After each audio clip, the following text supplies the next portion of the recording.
जय हिंद एस्पिरेंट्स। मैं रूबी ठाकुर स्वागत करती हूं आप सबका एसएसबी क्रैक एग्जाम चैनल पर। तो मैं आज आपसे बात करने आई हूं एक नई करंट अपडेट पर।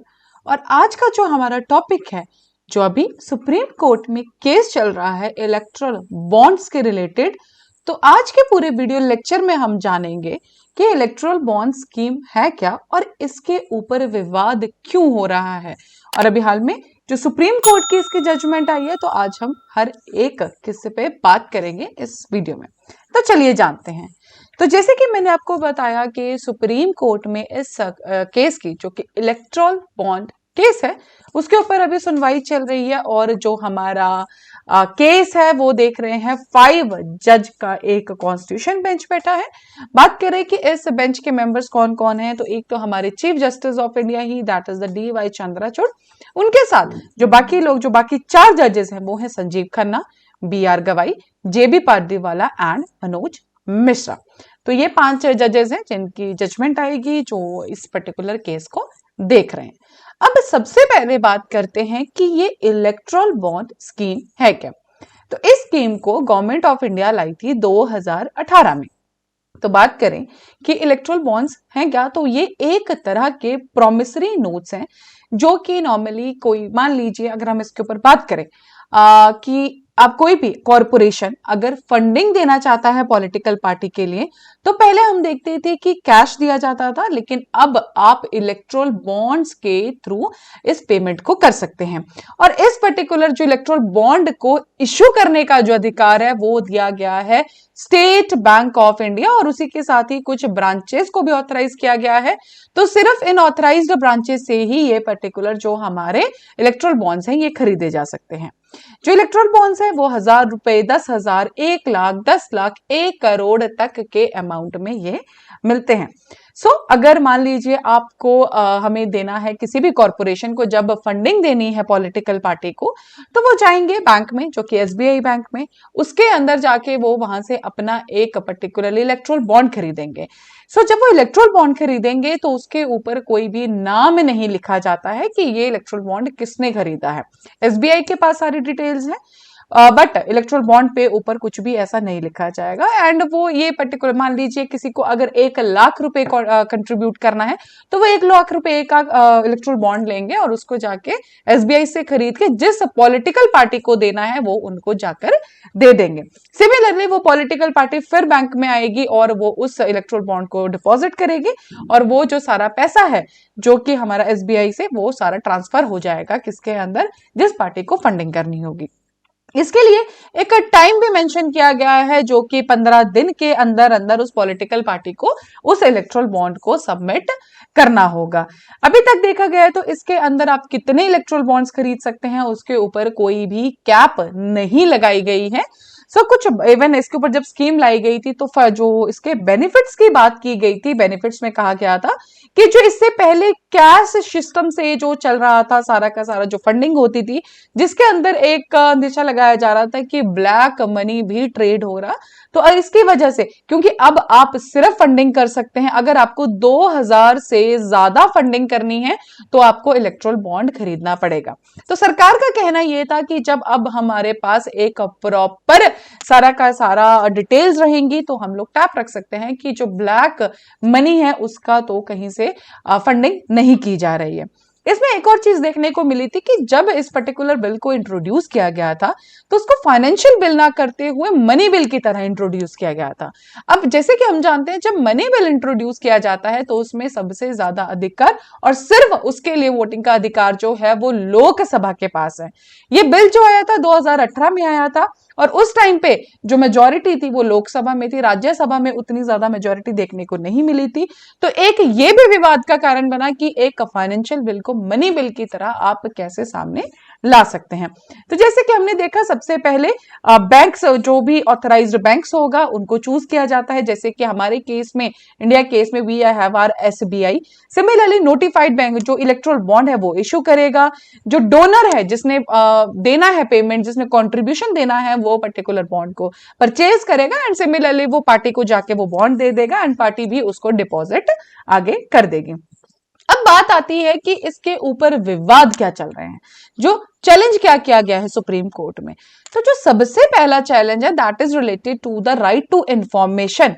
तो कहा यह जा रहा है कि ये जो पर्टिकुलर हमारा इलेक्ट्रल बॉन्ड स्कीम है, जिसके अंदर कौन डोनेशन दे रहा है ये नहीं पता लगाया जाता है, सो ये जो है वायलेट कर रहा है एक सिटीजन का, एज अ वोटर वायलेट कर रहा है राइट टू इंफॉर्मेशन, जो कि इसका एक मौलिक अधिकार है, फंडामेंटल राइट है अंडर आर्टिकल 19(1). दूसरा जो चैलेंज इसमें कहा गया कि देखा यह गया है कि कुछ कंपनीज या कुछ कॉरपोरेशंस अपने पर्सनल फेवर्स के लिए भी इसमें इलेक्ट्रल बॉन्ड के जरिए जो पैसा डाल रही है इस पर्टिकुलर फंडिंग, जो पॉलिटिकल फंडिंग के नाम पर अपने फेवर्स के लिए पर्सनल, वो कुछ भी हो सकता है, जिसमें उन्होंने कोट भी किया वेदांता का कि जब वेदांता फाइनेंशियल क्रंच के उस पर चल रहा था उसके दौरान देखा गया कि उन्होंने इस पर्टिकुलर इलेक्ट्रल बॉन्ड में भी पैसा डाला है।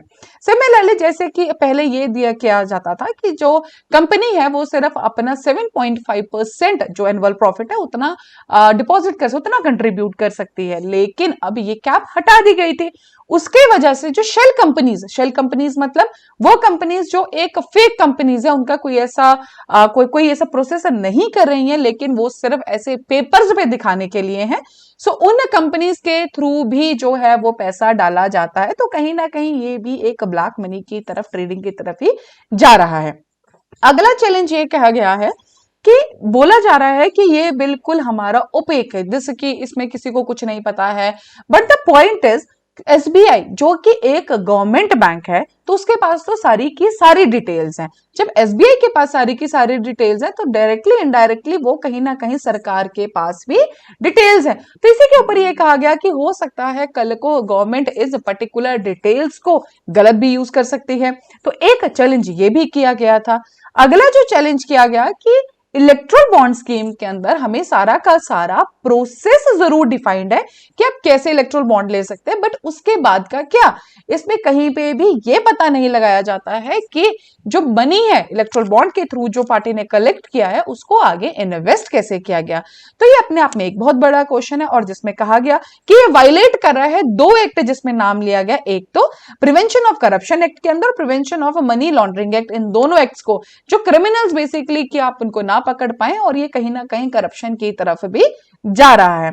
अगला जो चैलेंज किया गया दैट इज कि देखा यह गया जब कि जो ये सारा का सारा इलेक्ट्रल बॉन्ड्स के थ्रू जो फंडिंग आती है वो रूलिंग पार्टीज के लिए ज्यादा है।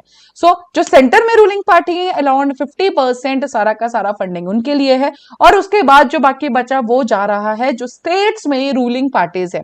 इसकी वजह से जब इतना ज्यादा फंड उनके पास आ जाएगा तो जो अपोजिशन पार्टीज है उनके लिए एक सिंपल जो लेवल प्ले जो फील्ड है, जो हमारा डेमोक्रेसी को बेसिकली सबसे इंपॉर्टेंट चीज है, वो ही नहीं मिल पा रहा है क्योंकि मैक्सिमम फंडिंग रूलिंग पार्टीज की तरफ देखी गई। दूसरी बात एक और चीज की, जो एक एडवोकेट है जिनका नाम फरासत एडवोकेट शादन फरासत, इन्होंने कहा कि ये एक ऑल्टरनेटिव है व्हाइट मनी चैनल। बोलने का मतलब ये है कि कोई ब्लैक मनी इससे कम नहीं होगा, बट हाँ ये एक तरह का चैनल जरूर है जिससे हम ब्लैक मनी को व्हाइट कर सकते हैं, क्योंकि हमारे पास डिटेल्स नहीं है, कुछ नहीं पता है। So this is the challenges by the जो जिसके ऊपर अभी सुप्रीम कोर्ट पे बात चल रही है। अब इसके ऊपर सुप्रीम कोर्ट का ये कहना है, पहली चीज तो उन्होंने कहा कि थोड़ा सा डिफिकल्ट है एक्सेप्ट करने के लिए कि जो हमारे वोटर्स हैं, जो जिनका बेसिक अधिकार है इंफॉर्मेशन, उन्हीं को ही नहीं पता कि पॉलिटिकल पार्टी को फंडिंग कहां से आ रही है। अभी हाल ही में तो अभी के लिए तो उन्होंने जो सुप्रीम कोर्ट ने अपनी जजमेंट को रिजर्व कर दिया है, लेकिन 2 हफ्ते का टाइम दिया गया है इलेक्शन कमीशन ऑफ इंडिया को कि वो 2 हफ्ते के अंदर अंदर जितना भी सितंबर 2023 तक इलेक्ट्रॉन बॉन्ड्स के थ्रू जो पैसा आया है, जो फंडिंग आई है, उसकी सारी की सारी डिटेल्स दे। और उनका ये ना कि सुप्रीम कोर्ट का यही कहना था कि हर चीज को ओपन क्यों नहीं रखा जा रहा है, जब जिसने पैसा दिया है उसको भी पता है, और जैसे कि हमने बात की कि एसबीआई थ्रू पैसा गया तो कहीं ना कहीं गवर्नमेंट को भी पता है कि पैसा कहां से आया है। तो बचता है सिर्फ एक वोटर जिसको इसके बारे में आइडिया नहीं है, तो क्यों ना हम उनको भी ये दे। तो इसके ऊपर अभी तक सुप्रीम कोर्ट ने अपनी जजमेंट को रिजर्व किया है।